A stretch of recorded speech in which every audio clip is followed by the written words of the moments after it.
خبر شامل کرتے ہیں پھالیہ سے۔ پھالیہ کے تاریخی قصبہ قادر آباد میں 60 سالہ پرانا شفا خانہ حیوانات بنا ہوا ہے۔ 2014 میں سیلاب کے دوران اس کی چار دیواری گر گئی تھی، مگر متعلقہ افسران کے علم میں ہونے کے باوجود اس کی تعمیر نہ کی گئی۔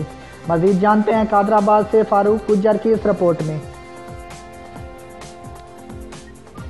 جی بالکل، میں اس وقت موجود ہوں پھالیہ کے تاریخی قصبے قادر آباد میں، جہاں پہ 60 سالہ پرانا شفا خانہ حیوانات بنایا گیا تھا۔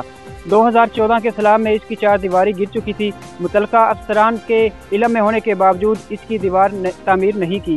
یہاں پر موجود ملازمین کے لیے رہائش گاہ تو موجود ہے، مگر وہ بھی خستہ حالی کا شکار ہے۔ یہاں کی عوام کا کہنا ہے کہ ہم صوبائی وزیر اور ڈی سی منڈی بہاؤالدین سے یہ اپیل کرتے ہیں کہ شفا خانہ حیوانات کی چار دیواری اور رہائش گاہ کی اثر و تعمیر کی جائے، تاکہ ہسپتال کے ملازمین اس سے فائدہ اٹھا سکیں۔ کیمرہ ٹیم کے ساتھ فاروق گجر، سٹی 5 نیوز قادر آباد۔